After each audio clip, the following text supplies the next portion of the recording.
Hello दोस्तों, मैं हूं आरती और आप सभी का स्वागत करती हूं हमारे नोटबुक आई चैनल पर। आई होप आप अच्छे से पढ़ रहे होंगे। अगर आप मेरे चैनल पर डेली हमारे चैनल पर डेली विजिट करते हो तो आपको पता है कि मैं लेकर आती हूं नए नए टॉपिक्स को, उनका हम डिटेल डिस्कशन करते हैं। 10 से 12 मिनट का वीडियो होता है और कोशिश करते हैं कि उस टॉपिक के बारे में हम सारी जानकारी एक जगह पर ही ले लें। तो क्या है, अभी जो डिस्कस करने वाले टॉपिक हम वो है सुप्रीम कोर्ट ने क्या है अभी schedule caste and schedule tribe को ट्राइब के रिजर्वेशन को लेकर के बात की है। मतलब कोटे में कोटा जो होता है ना, कि पहले से ही हम जो है उनको रिजर्वेशन दे रहे हैं, लेकिन उनमें जिन लोगों को रिजर्वेशन ऑलरेडी मिल चुका है, जो उसका फ़ायदा उठा चुके हैं और अच्छा खासा डेवलपमेंट कर चुके हैं, अब उनकी जगह जो है ऐसे लोगों को हम फ़ायदा दें जिनको सच में ज़्यादा ज़रूरत है। तो ये क्रीमी नॉन क्रीमी लेयर जो वाला सिस्टम होता है उसको लेकर यहाँ पे चल रहे हैं। तो थोड़ा सा लेट आपको लग सकता है कि भाई नोटबुक वालों ने बहुत लेट डाला है ये वीडियो, बट कोई बात नहीं, लेट आए दुरुस्त वाला यहाँ पे देखने को मिल सकता है कि हम पढ़ा तो रहे ना। आपके एग्ज़ाम में अगर ये टॉपिक आता है तो आपको ये रहेगा कि हाँ भाई, उन्होंने जो है हमें इस टॉपिक के बारे में क्लास प्रोवाइड कराई थी। थोड़ी सी है चीज़ें। देखिए, रिजर्वेशन क्या होता है, अगर ये समझना है तो आप आरक्षण मूवी देख लीजिए कि रिजर्वेशन क्या है और क्यों ज़रूरी है। तो एक मूवी है आरक्षण, बहुत बहुत अच्छी मूवी है। मतलब उन्होंने जितनी साधारण भाषा में और जितनी अच्छे से तरीके समझाया ना, मुझे लगता है कि कोई और आपको समझा नहीं पाएगा। तो वो देख सकते हो। बाकी आपको पता है कि 15 और 16 आर्टिकल हैं। कुछ शिक्षा में आपको जो है देते हैं रिजर्वेशन, कुछ आपको जॉब्स में रिजर्वेशन देते हैं। तो चीज़ें चल रही हैं कंटिन्यूसली उसी को लेकर के, और इसको लेकर के मैंने बहुत बार पढ़ाया है। तो अभी जो हम देख लेते हैं न्यूज़ क्या चल रही। देखो, लिखा है सुप्रीम कोर्ट ने SC और ST कोटा पर ऐतिहासिक फैसला सुनाया है। ऐतिहासिक है अपने आप में। क्रीमी नॉन क्रीमी लेयर को लेकर बहुत टाइम चर्चा चल रही थी कि जैसे आपने OBC में क्रीमी और नॉन क्रीमी रखा, वैसे ही आप SC ST में लेकर के आए कि कोई पता चलता कोई SC कैटेगरी से है, कोई ST कैटेगरी से है, करोड़ों की संपत्ति लेकर बैठा है, फिर भी आप रिजर्वेशन दे रहे हो। अब कितना उत्थान करेंगे आप उसका? हो गया भैया, अब उनको दो जो सच में ज़्यादा ज़रूरतमंद है। आप देखेंगे कई लोग ऐसे SC ST कैटेगरी के लोग हैं जिनको रिजर्वेशन मिलना चाहिए, लेकिन फिर भी वो फ़ायदा नहीं उठा पा रहे हैं। क्यों? क्योंकि फ़ायदा कोई और ले जा रहा है, वो वहाँ तक पहुँच ही नहीं रहे। तो जिनको ज़रूरत सच में ज़्यादा है उनको हमें यहाँ पर रिजर्वेशन देना चाहिए। ठीक है, बहुत सारे लोग आपको ऐसे देखने को मिलेंगे जो कि रिजर्वेशन का जो है विरोध करते नजर आते हैं। जब वो हिस्ट्री पॉलिटी पढ़ेंगे ढंग से, तो समझ में आएगा रिजर्वेशन क्यों ज़रूरी है। आपने देखा है पहले के ज़माने में क्या था, पढ़ने लिखने के जो अधिकार थे वो शूद्र जनजाति को या शूद्र जाति के लोगों को नहीं थे। जो SC ST कैटेगरी हमारी है, पहले उनको जो है मंदिरों में पढ़ना लिखना था, तो उनको मंदिरों में जाने नहीं देते थे, कुएं से पानी लेने नहीं देते थे।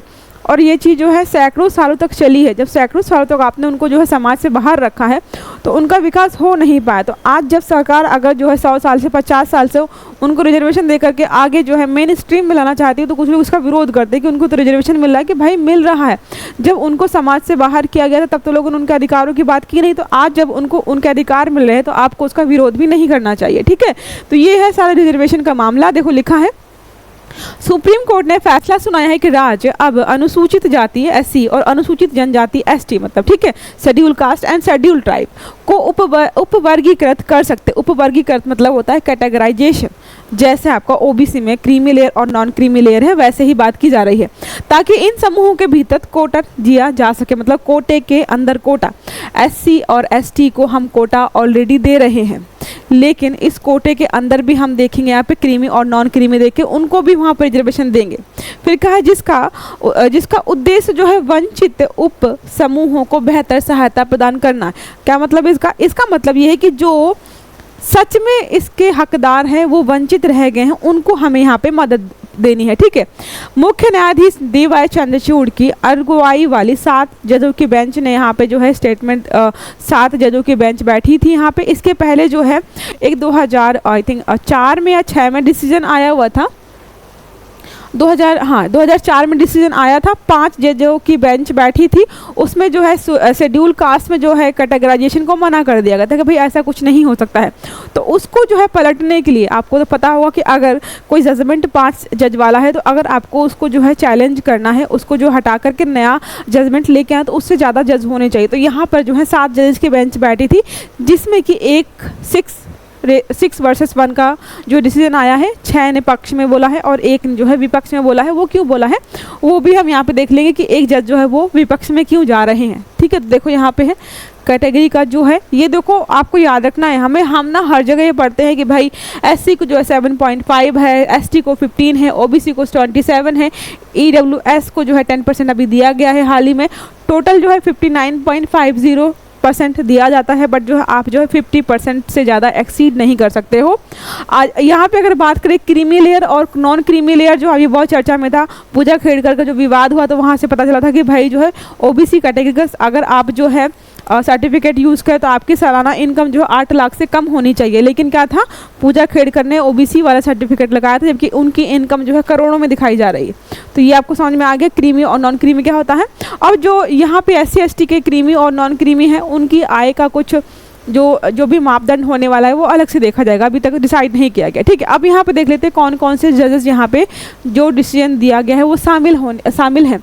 तो क्या है, जस्टिस मनोज मिश्रा, इनका नाम पहले सुना है, justice Bela M Trivedi, justice BR Gavai, CJI मतलब है चीफ जस्टिस ऑफ इंडिया जो है DY Chandrachud, justice Vikram Nath, justice Pankaj methyl और जस्टिस सतीश चंद्र शर्मा, ये सारे लोग हैं। अब यहाँ पे जो है जस्टिस बेला एम त्रिवेदी जो है इन्होंने जो है विपक्ष में मतलब की है इन 6 से अलग हट करके डिसीजन दिया है। ठीक है, 2004 वाला ऑलरेडी बता ही दिया है, आंध्र प्रदेश का मामला था जहाँ पे बोला गया था कि शेड्यूल कास्ट में कोई भी सब कैटेगराइजेशन नहीं हो सकता है। ठीक है, ये सारी चीज़ें यहाँ पे देखो ऑलरेडी लिखी हुई है।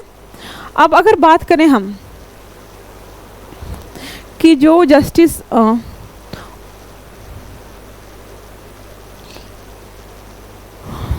हाँ, उन्होंने देखो अभी आपको बताया मैंने, क्या बताया आपको, ऑलरेडी बताया मैंने। देखो जस्टिस जो बेला एम त्रिवेदी हैं, उन्होंने जो है इसका जो है विरोध क्यों किया। उन्होंने बोला है कि किसी भी कैटेगरी, शेड्यूल ट्राइब है, शेड्यूल कास्ट है, वहाँ पे जो है रिजर्वेशन को लेकर जो चीज़ें चलती है वो सारा जो है आर्टिकल 341 के तहत सारे अधिकार जो है राष्ट्रपति को दिए गए हैं। और आप जो है क्या कर रहे हैं, इसमें जो है संशोधन करे तरीके से जो नियम कानून 341 में लिखे हैं, जो अधिकार जो राष्ट्रपति को दिया गया है वो सुप्रीम कोर्ट कर रहा है। उन्होंने बोला है कि तरीके से हम बेसिक स्ट्रक्चर का खंडन कर रहे हैं, या फिर जो 341 आर्टिकल का खंडन कर रहे हैं।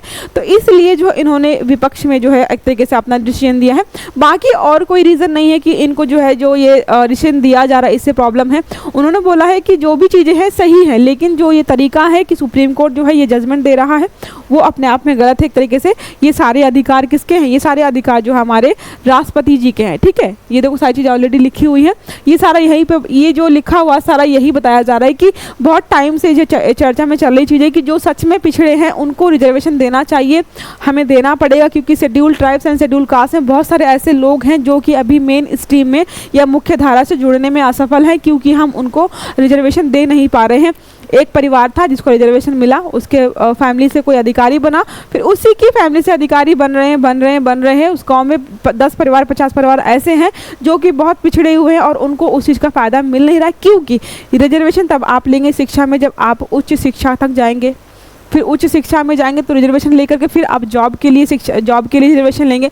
लेकिन आप 12th पास नहीं कर रहे हैं, 10th पास नहीं कर रहे हैं, वो जो 10 परिवार है जो कि इतने गरीब हैं, इतने लाचार हैं कि वो अपने बच्चों को ढंग से शिक्षा प्रोवाइड कर ही नहीं पा रहे, तो वो जाकर के नौकरी या अन्य चीज़ों में कैसे रिजर्वेशन मांगेंगे। तो उनको ही आगे लाना है, उनको यहाँ पे मेन स्ट्रीम में लाना ताकि उनका हम विकास कर पाएँ, इसलिए इसको यहाँ पे लाया गया है। ठीक है, देखो क्या लिखा है, राज्यों को अनुसूचित जातियों जनजातियों में क्रीमी लेयर की पहचान करनी चाहिए।